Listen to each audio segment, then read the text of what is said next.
So another UFC Apex card, and my goodness, it's not very good. Just like the last one, UFC Vegas 70, Nikita Krylov take on Ryan Spann in the main event. We've got a couple good fights in this card, though. Of course, the main event being that Andre Muniz taking on Brendan Allen in the co-main event, and also the return of Tatiana Suarez. She is on this main card making her flyweight debut, taking on Montana De La Rosa. So 13 fights in this card this Saturday night. Of course, this is the last stop until John Jones returns against Cyril Gane in the main event at UFC 285 in Las Vegas, Nevada. But first, we've got Spann and Krylov from the Apex. And folks, if you haven't yet, though, make sure to hit that subscribe button down below for some more UFC here on the channel. Also, tomorrow, we will be doing our Bellator 291 predictions. It is going to be the rematch, Logan Storley versus Yaroslav Amosov for that undisputed Bellator welterweight championship. So our first fight will be contested at 135 pounds. We have got the UFC newcomer here in Jose Johnson taking on Garrett Armfield. For Garrett Armfield, 0-1 in the UFC, comes in his first fight. They give him a very tough opponent, being David Onama.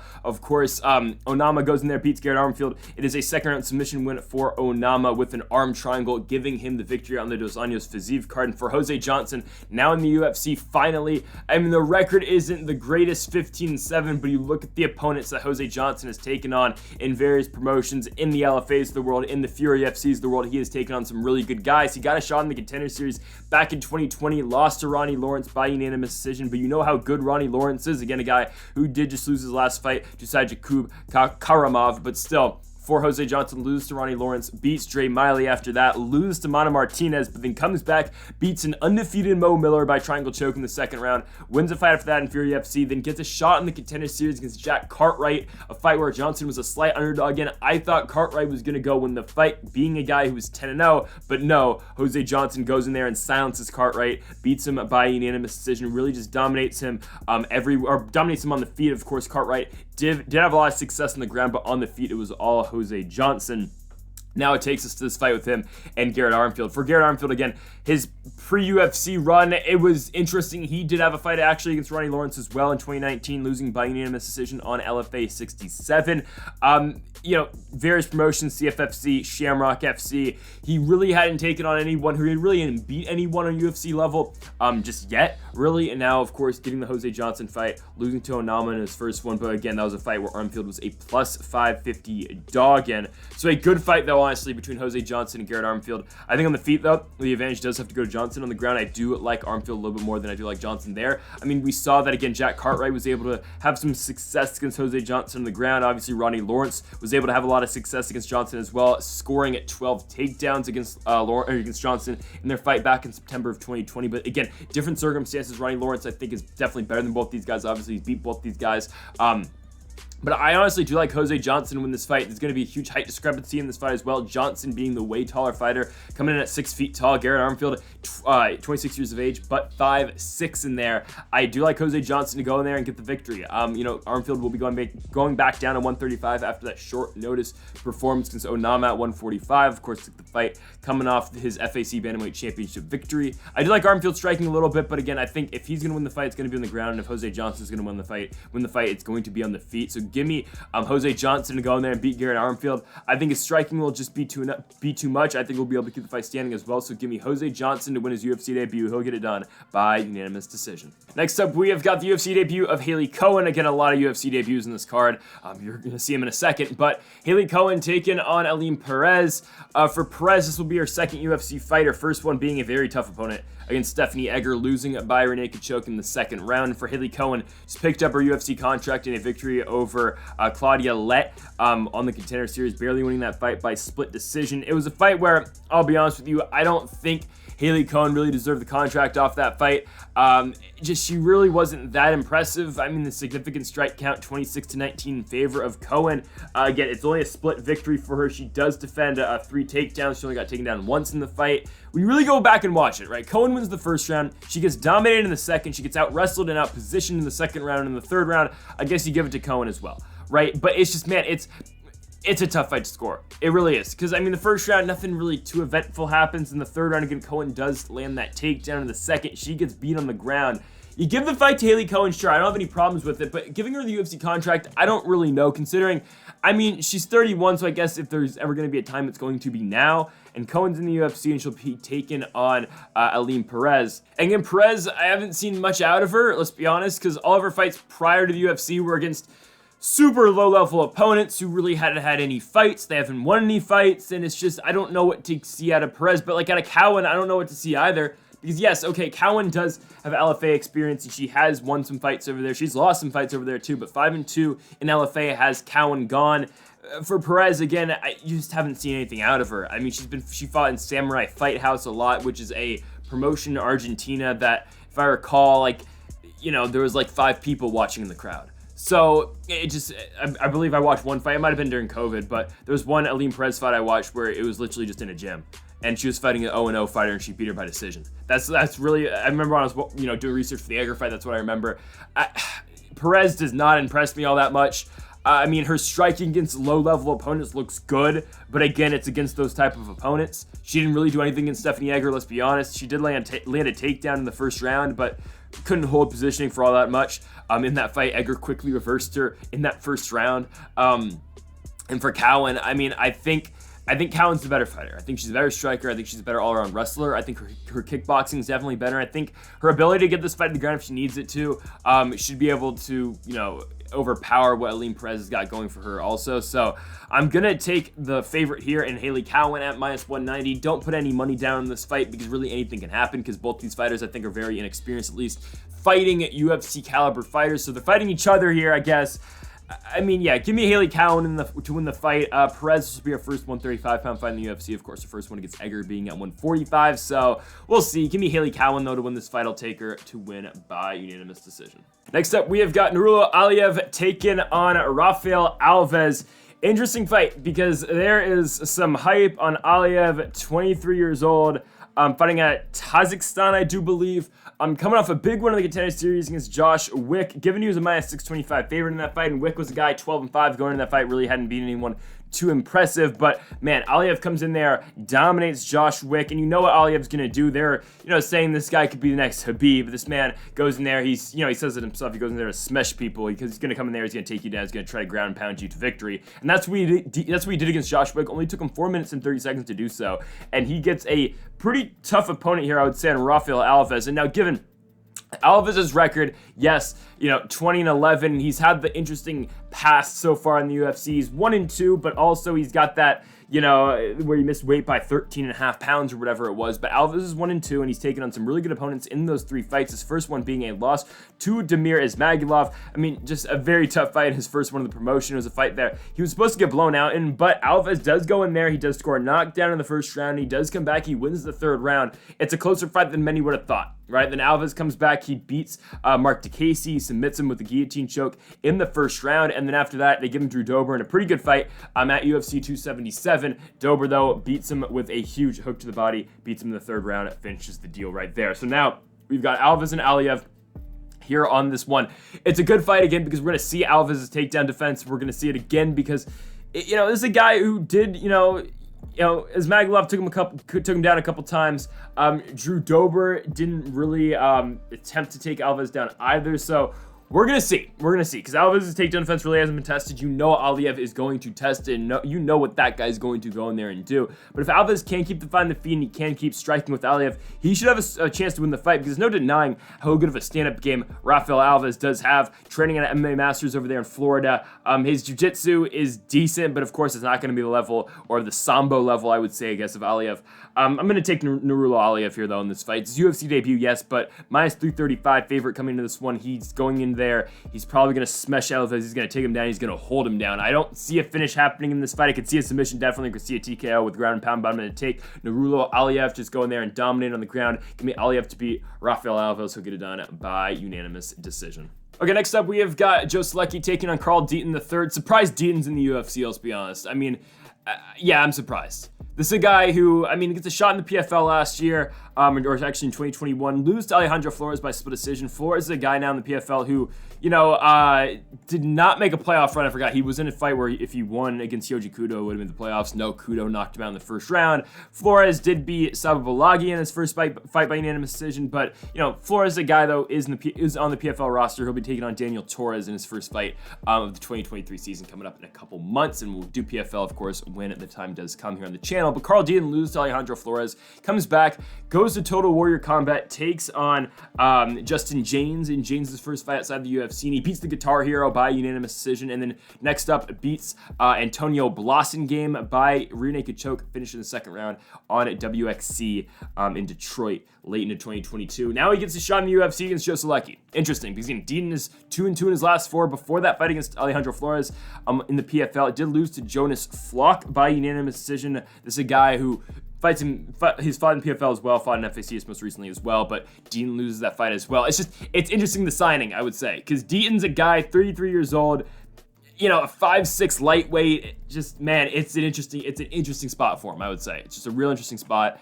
If Deaton, does ever have the advantage, it will be on the ground. I think Deaton, is good down there, but you gotta take into account Joe Solecki is very good down there as well. So I wouldn't say it's an advantage for Carl Deaton, but if there's any bright spots on the ground, just as in its fight game overall, but in this fight, what is he gonna do on the ground against Joe Solecki, right?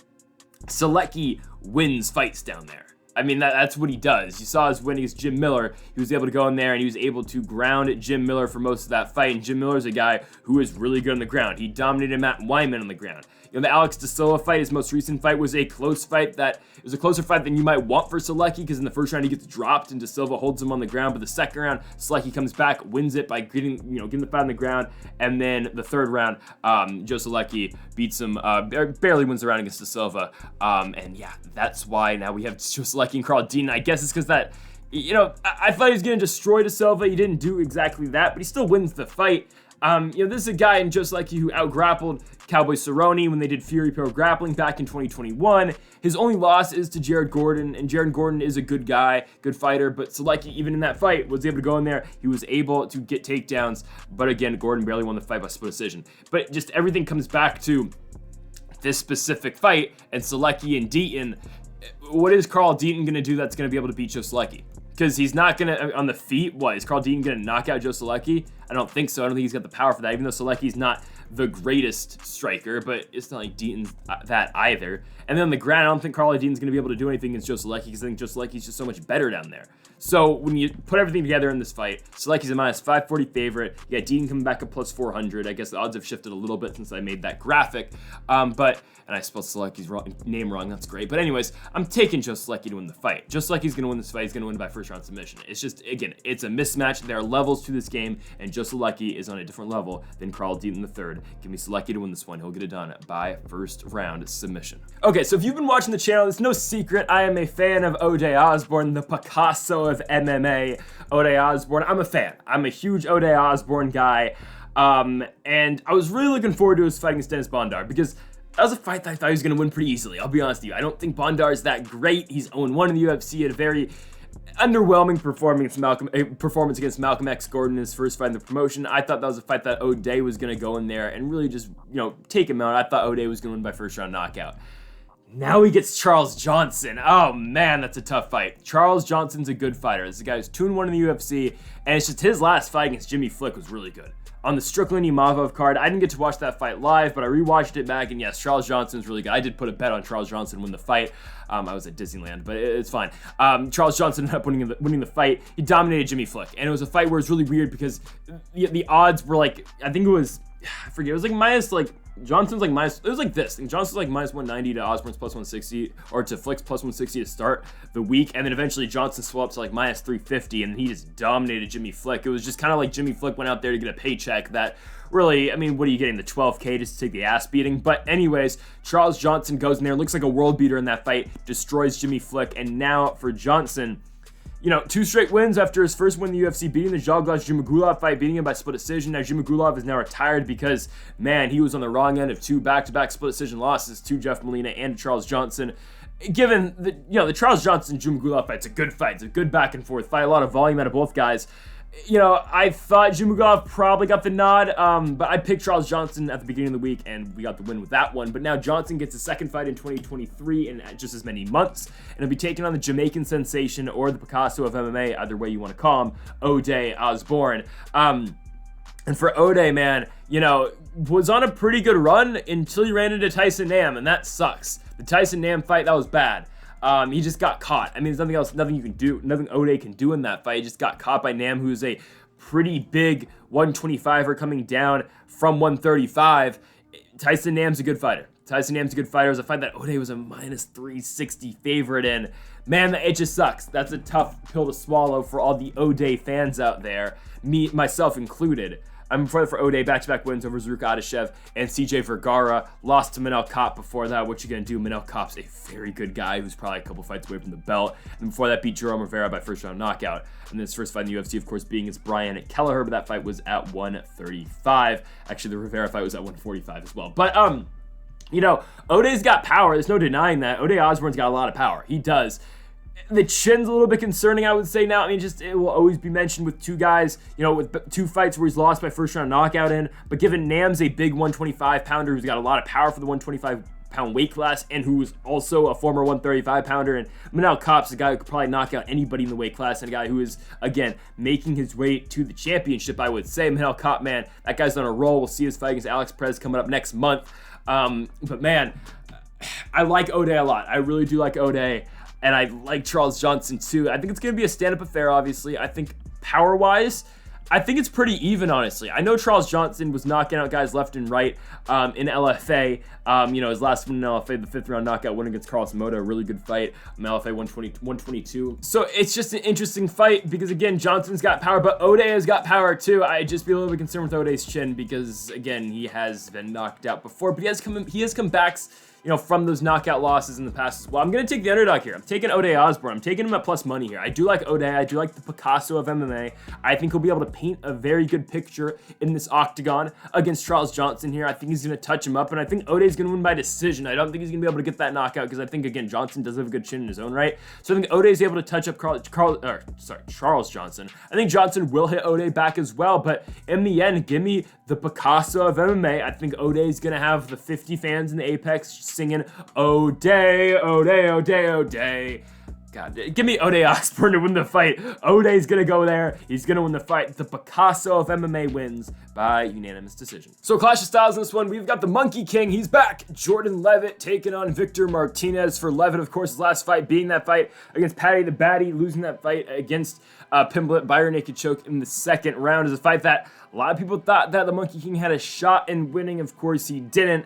And now he gets Victor Martinez, a guy making his UFC debut. And for Martinez, a very impressive fight on the Contender Series, beating Jacob Rosales by unanimous decision, getting the UFC contract in that fight, especially for Martinez, losing that first round, but coming back in the second and third and winning those two rounds. I mean, it was non-stop striking in all those three rounds between Rosales and Martinez. Martinez, of course, winning the UFC contract right there. And for Martinez, on a huge winning streak, he has not lost a fight since 2016, currently on a 7-fight winning streak.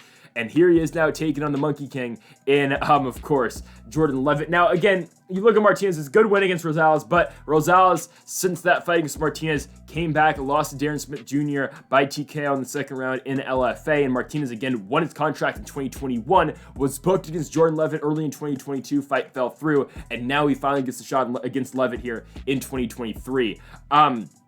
Martinez, if he's going to win the fight, it's going to have to be on the feet. I mean, look at his, you know, he's got 8 wins by TKO, 0 by knockout, of course, 5 by decision. He has been submitted twice so far in his career. He's only lost, of course, 4 times. Half those losses have been by submission, and that's where the Monkey King wants fights.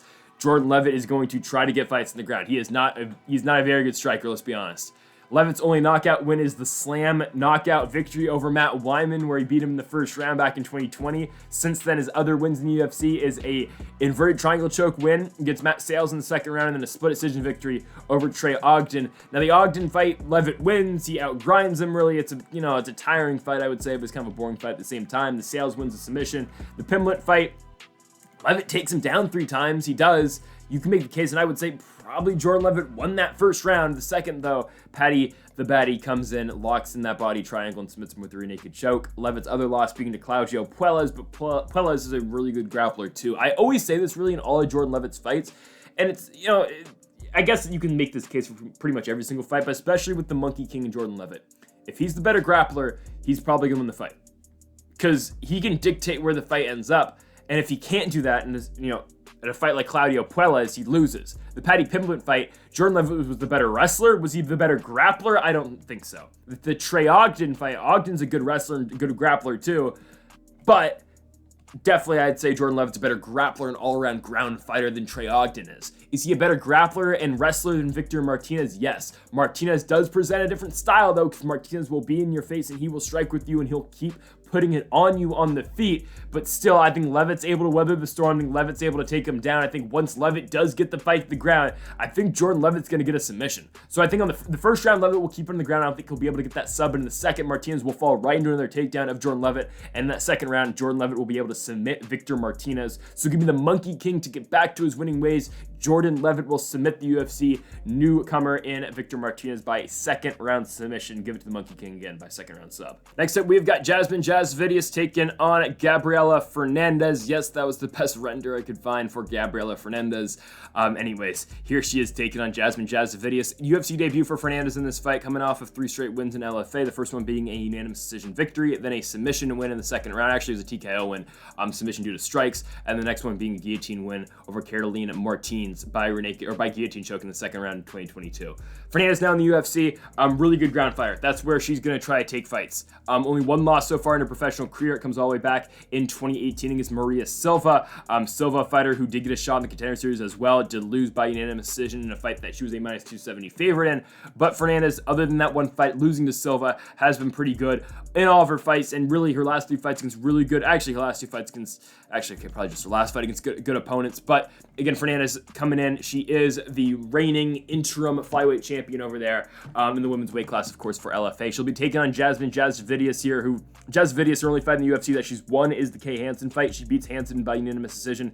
Hansen, of course, no longer in the UFC. I don't think, does Hansen still fight? I know she's on OnlyFans now. I know that's a thing. But Jasudavicius beats Kay Hansen by unanimous decision. Then Jasudavicius loses to Natalia Silva. Silva beats her by unanimous decision. Silva looks really good in that fight. Jasudavicius really just gets beat to the punch really at all points of that fight. It's a blowout. There's a 30-26 in there for Silva on that card in San Antonio, Texas. And it was a fight that Jasudavicius was favorite to win. She's a minus 240 favorite. I thought she was going to beat Natalia Silva because Silva was a fighter who came in there with, hadn't fought in 3 years, not too much, experience. And look at her now. She's on a back-to-back. She's won 2 fights in the UFC, back-to-back for Silva. A huge knockout win, her last one. And maybe it's not that bad of a loss for Jasudavicius. Originally, she was supposed to take on Courtney Casey. That was an interesting type of fight. Now you get Fernandes on somewhat short notice, but I do like the LFA interim flyweight champion here in Fernandes. I think she's able to take down Jasudavicius, and I think when she needs to, I think she should have an opportunity to get the takedown against Jasmine, especially because, you saw Natalia Silva. She didn't really focus much on the ground game against Jasudavicius, but when she went to it, she was able to take down Jasmine twice. She went 2 for 3 on her takedowns. For Jasudavicius, in that Natalia Silva fight, 0 for 6 on her takedown attempts. Hell, even Kay Hansen was able to take down Jasudavicius, even though she wasn't able to keep her down for all that long. If Fernandes is able to take down Jasudavicius, she should have a lot of success down there. And it's not often that I do predict finishes on the ground in women's fights, but this is one of them. I'm gonna be taking Gabriela Fernandes to win this fight by submission in the second round. Just like how I took Mayra Buena Silva to submit Lena Landsberg by second round submission, and it ended up actually paying. That one actually, worked. I'm gonna take it again. I'm gonna take the Brazilian-born fighter, gonna take the LFA interim flyweight champion in Gabriela Fernandes to take down Jasudavicius and submit her by get her by submission in the second round. So I'm gonna take Fernandes. I think she's better on the ground, on the feet. I think Jasudavicius is a little bit better, but still, I don't think. Again, she's not like miles ahead of Fernandes on the feet as well. I'm going to take Fernandes to win. Again, takedown submission should be simple. Second round sub victory for Gabriela Fernandes. Okay, very surprised the odds are where they're at for this fight. We've got Eric Gonzalez taking on Trevor Peek. I'll be honest with you, if this gives away the prediction right now, it's going to, but I think minus 175 is very good for Trevor Peek. He's going to win this fight. I don't think he'll lose to Eric Gonzalez. Gonzalez really hasn't shown too much so far in the UFC. He's 0-2. He was likely, I think, going to lose to Darius Flowers if they ended up having that fight. Of course, Flowers had to withdraw from that fight. And now they book Gonzalez against Trevor Peek. And Trevor Peek was supposed to take on Alex Reyes. Reyes was supposed to come off like a 5-year layoff to take on Peek. Reyes withdrew. Flowers withdrew from his fight from Gonzalez. They end up matching up Peek and Gonzalez to each other. And it's just like, what are we doing here? I think, like, Gonzalez has not been good. He wasn't good before his UFC run really either. He comes in off of 2 straight wins against guys who aren't really known in, random promotions in Mexico. He lost to Rafa Garcia before the UFC, lost to Humberto Badene before the UFC as well. And he comes in, he loses to Jim Miller, loses by second round knockout, then loses to Terrence McKinney, which, given, let's be honest, are very tough guys to start your UFC career against. But still, like, he did not look good in those 2 fights, and it was a fight. He was a big underdog against Miller. He was a big underdog against McKinney. Now he gets Trevor Peek, and he's not that big of an underdog in, but Trevor Peek is undefeated. He's 7-0, 7 knockout wins, all in the first round except for 1.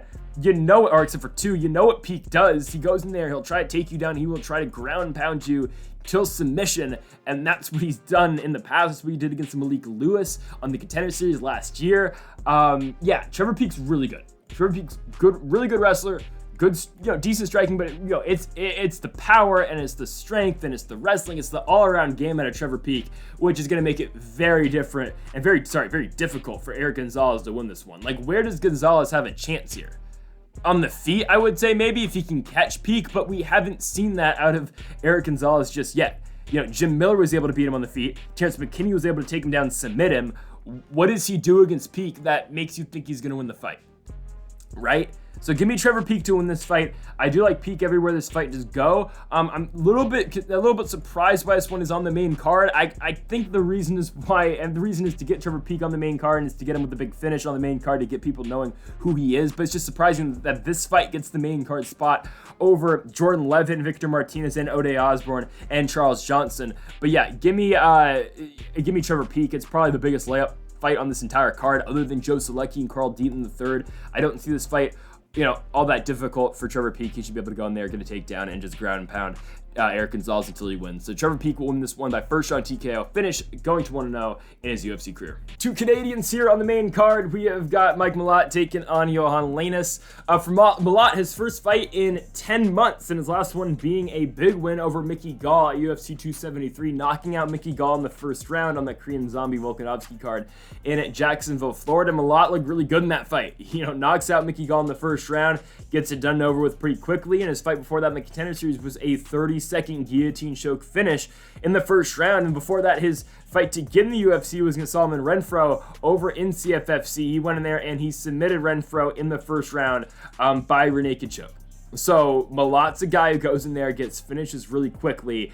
And, a lot of potential for this guy. He is 31 years old, but Mallott is a very good fighter who has been fighting professionally since 2011. Just a lot of injuries and a lot of, layoffs have, I would say, delayed the career of Mallott to get to this point. But he's taken on another older Canadian fighter in Johan Lainesse. Lainesse, 30 years old here, taking on Mallott. This guy is 1-1 in the UFC. His first fight being a loss to Gabe Green, where Gabe Green beats him in the second round. A back and forth fight, don't get me wrong. Lainesse knocks him down in the second round, but ends up getting knocked out in that same exact round by Gabe Green on that Fontaine Vera card at the Apex, and Lainesse bounces back, beats Darian Weeks by split decision at UFC 279. It's a fight where, I don't know about the scorecards for that one, because obviously Weeks wins the second. I thought Weeks won the third too, and he gave Lainesse the first. I don't know. You can make the case either way. I just thought Darian Weeks should have won the fight, but they give the nod barely to Johan Lainesse, and now Lainesse will get Mike Mallott on this spot in the main card.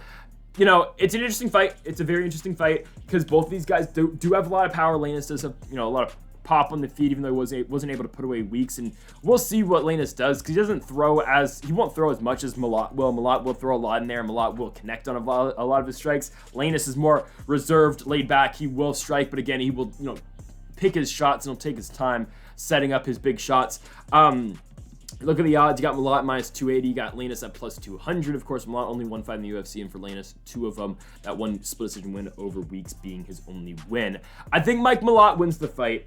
I think his power on the field will be too much for Lainesse, and I think if the fight does go down to the ground, Mallott's so much better down there as well. It's just all around, Mike Mallott is the better fighter in this fight. Lainesse isn't really tested on the ground. Mike Mallott has shown that he is good down there and on the feet. I mean, you saw Mallott's victory against Mickey Gall, right? I know Mickey Gall's not the most, isn't the best UFC fighter, but still, Mallott flatlines him. And then on the ground, too, I do like Mike Mallott as well. It's just all around, Mike Mallott should win this fight. Not all that impressed with Johan Lainesse, if I'm being honest with you, so give me Mike Mallott to win this fight. I think it is the knockout that is getting here. I think you're going to see both these guys swinging early. I think Lainesse, though, will open himself early to a big counter by Mike Mallott. I think Mike Mallott will be able to win this fight by first-round knockout. So, yeah, give me Mallott to win to go to 2-0 in the UFC. Okay, so finally it is the return of Tatiana Suarez. She is back, and now she is fighting at 125 pounds. Her last fight all the way back, UFC 238 in Chicago, a win over Nina Ansfroff, or at the time Nina Ansfroff, now Nina Nunez, beating her by unanimous decision.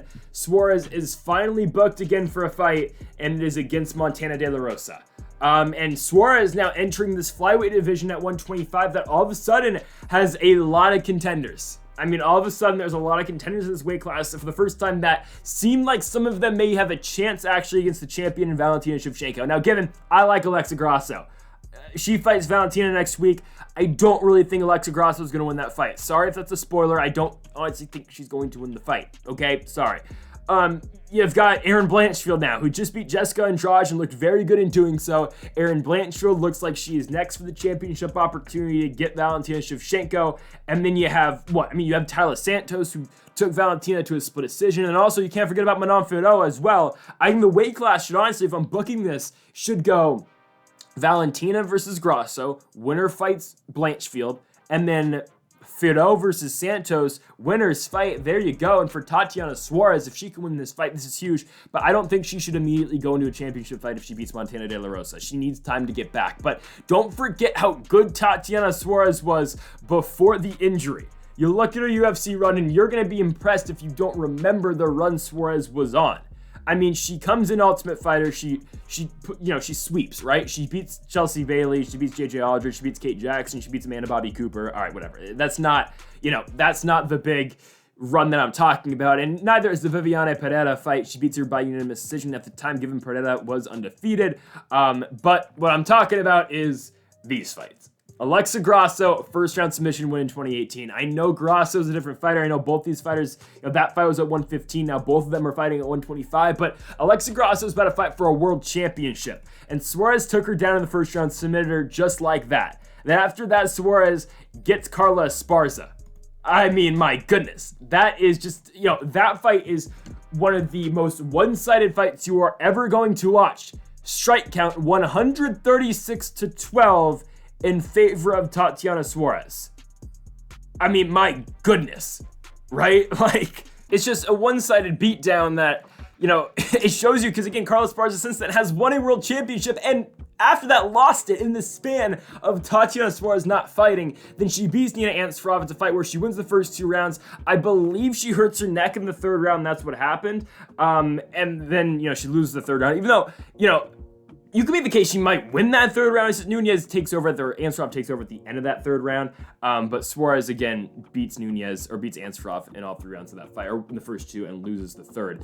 Now you get her versus Montana De La Rosa, and I haven't even talked about Montana De La Rosa, who I do like as a fighter, but her last fight against Macy Barber wasn't great. Barber kind of just dominates her, and Barber was able to hold her down for most points, even though De La Rosa did have her moments that she did shine on the ground as well, but she wasn't able to win, of course, because on the ground, because Barber was better than her on the ground, but De La Rosa did have her moments of success on the ground. Ariane Lipski versus Montana De La Rosa was interesting.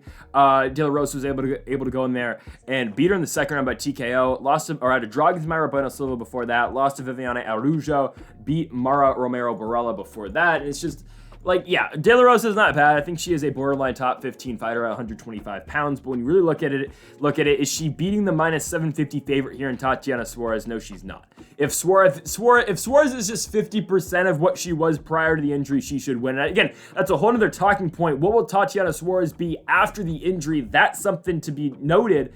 Is she, obviously I think there's got to be ring rust. I mean, the only man that doesn't believe in ring rust is Dominic Cruz, and we'll see if it happens here with Tatiana Suarez in this fight. I think she's going to win. I don't think she's going to get a finish, though. I think it's going to be a little bit more of a laid-back performance for Suarez here. I think eventually she will get back to that point where, she is on a championship level. I think eventually she will get to that. I think eventually there will be a spot where she is fighting for a world championship. It is not, though, in the next 6 months. I think she needs at least 3 more fights to get back into the swing of things, but this is the first step to that. So I think she's going to beat Montana De La Rosa. She's going to go in there, and she is going to win by unanimous decision. It's going to be just pure wrestling for 15 minutes, and Suarez should be able to just outgrind De La Rosa for 15 minutes. Give me the minus 750 favorite in Tatiana Suarez to win by unanimous decision. Welcome back to the never-ending, heavyweight gauntlet of fighting. It's Augusto Sakai and Don'Tale Mayes, and they, of course, always have to be on main cards. Now, Augusto Sakai is not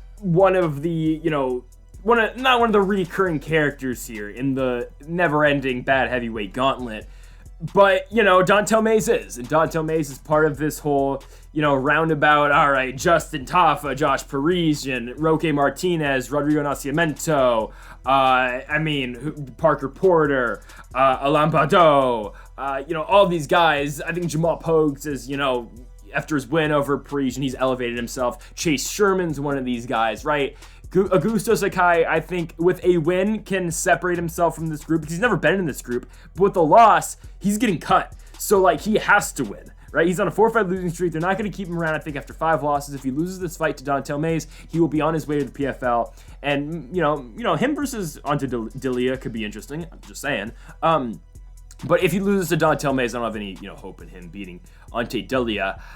Sakai, it's interesting because he beat Blagoy Ivanov in a fight that a lot of people didn't think he won by split decision. I thought he was going to win the fight. I think he did. It was the fence grab that 3rd round. If he didn't grab the fence, he would have lost the fight. But he grabbed the fence and he won. And who was the referee? Was it Herzog or no? I think it was Peterson. Let me check. It was Herzog. Yeah, Herzog didn't see it.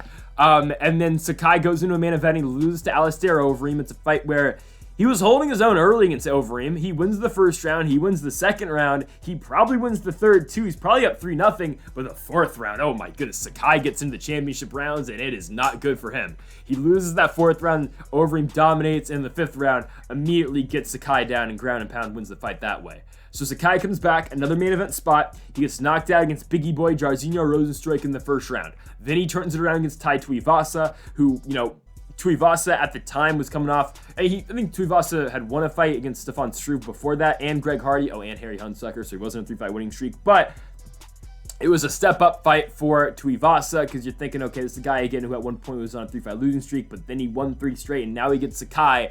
Even odds, Tuivasa knocks him out in the 2nd round, and Sakai after that gets that fight against Sergey Spivak. Spivak beats him by 2nd round TKO. Now, again, Spivak's a guy, though, since then, beat Derek Lewis and finished Derek Lewis in the 1st round with an arm triangle choke. So, really, those are 4 losses, but they're against really good guys who are all, if Overeem is still in the UFC, be a top 15 guy. But really, Rozenstruik, Tuivasa, Spivak, all top 10 guys. You're going from that to a top 30 guy in Don'Tale Mayes.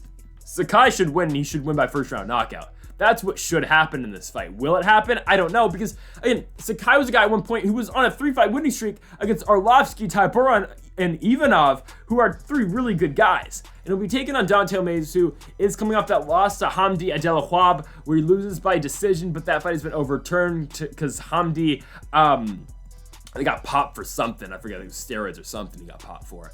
And then Mayes before that beat Josh Parisian, where he humped him. And he beat Roque Martinez before that, lost to Rodrigo Nascimento, and lost to Cyril Gane before that by heel hook. Sakai should win. Mayes, again, is part of that low-level heavyweight little circle of fights that we keep going through. But Sakai, again, even though he's on a 4-fight losing streak and he hasn't looked all that great in those 4 fights, they've been against top-level guys who are ranked. Don'Tale Mayes is not a top-level guy who is ranked. He's not one of those guys. And Sakai should mop the floor with him. So Augusto Sakai, this is the fight that he needs to get back in the win column. At minus 120, it's hard taking a guy who's lost 4 straight fights. But even a guy who's lost 4 straight fights in Augusto Sakai should win here. And at -120, I really like the odds. So give me Augusto Sakai to come in here and beat Don'Tale Mayes. He'll beat Mayes by first round knockout, getting back in the win column. A much needed win here for Augusto Sakai. Co-main event spot, and it is a really good one here between Andrea Muniz and Brendan Allen. When you got a guy who's 5-0 in the UFC taking a guy who's 8-2 in the UFC in a co-main event spot, it's a tremendous fight. I mean, Muniz here, again, 5-0 in the promotion. He's been pretty, untouchable so far. You look at his run. Unanimous decision win over Antonio Hoyo. A first-round submission win, armbar win over Bartosz Fabinski. An inverted armbar finish over Jacare Souza in Souza's final MMA fight. A win over Eric Anders by first-round submission. Wait, Jacare's gonna... Okay, I'm just finding out what this is. I'm going... I forgot, Jacare's fighting Vitor Belfort. I totally forgot that's happening on Game Bread Boxing on the same card where Roy Jones is going to fight Anthony Showtime Pettis, and Jose Aldo is going to go fight Jeremy Stevens, and Paul Daly's fighting, and Pro Gonzalez fighting Gina Mazany. My goodness, this is a good card. Okay, anyways. Killer Bee's fighting Emily Whitmire? All right, whatever. Anyways.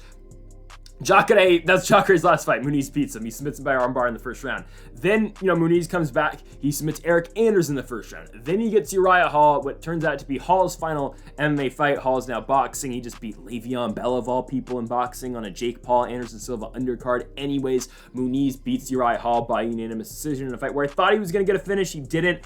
Hall is decent, defensively with his jiu-jitsu. He didn't have anything from Muniz in that fight. He threw, 20 strikes in the entire fight, but I mean, Hall was good enough to keep the fight, or keep the fight going so he didn't get submitted. Anyways, Muniz beats him 30-27 by unanimous decision, and then now he's gonna get Brendan all in Allen here, and for Allen, 3 straight wins over the likes of Krzysztof Jotko, a big first-round submission win over Jotko, unanimous decision victory over Jacob Malkoun, and a second-round rear naked choke finish over Smiling Sam Alvey. Thing is, though, again, big difference between fighting those 3 guys and fighting Andrea Muniz, who's undefeated in the UFC, who is ranked number 10, I think. I don't know if Allen's ranked. I don't think Allen's ranked right now, but I know Muniz is ranked. And it is a very tough fight for Brendan Allen. Now, Allen, very good jiu-jitsu too, though. Allen's really good on the ground. I mean, hell, you look at his heel hook win over Carl Roberson back at UFC 261. The guy knows how to get fights to the ground. But I look back at the fight against Jacob Malkoun, where Malkoun, who is a good wrestler, Jacob the Mamba Malkoun is a good grappler and a very good jiu-jitsu player in his own right. But he was able to go in there. He was able to control Brendan Allen at multiple points in that fight. Allen does barely get the nod. He does barely win the fight by unanimous decision, give him the first and the third in that one. But man, I mean, that fight's a little bit concerning if you're thinking about Allen's odds in this fight against Muniz. Again, it is, in the first place, incredibly difficult to handle a guy who's undefeated, who's pretty much untouchable so far in terms of his ground game so far in the promotion. And now, again, you tie that into Allen's fight against Malkoun. He looked pretty good against Jotko, of course, because that fight didn't really last that long. He just took Jotko down and submitted him. And then Sam Alvey, what are you going to take from that fight? It's Sam Alvey, right? Allen's last loss and his only 2 losses in the UFC are against top 15 guys, both training in Vegas, the same camp, of course, talking about Sean Strickland and Chris Curtis, 2 Extreme Couture guys. Chris Curtis knocked him out in the second round, and Sean Strickland knocked him out in the second round as well. Andrea Muniz is not going to knock out Brendan Allen, but, it just goes to show you how good Allen is, considering those are his only 2 losses so far. But it's an incredible fight, because will Muniz be able to put away Allen? I don't think so, because Allen is pretty good as defensive grappling, and I would like to tie in if Uriah Hall was able to keep the fight going for 15 minutes against Andrea Muniz. I think Brendan Allen will likely do the same, but again, Allen might be able to threaten with his jiu-jitsu as well, and on the feet, I do like Brendan Allen's striking. It is ever evolving. Allen's striking is getting better, where it is better than Andrea Muniz's striking, so that's something to just keep into account as well. This is an incredible fight in a co-main event spot. It is a huge time. It is a big time fight here. Muniz at -195. Allen coming in at +165.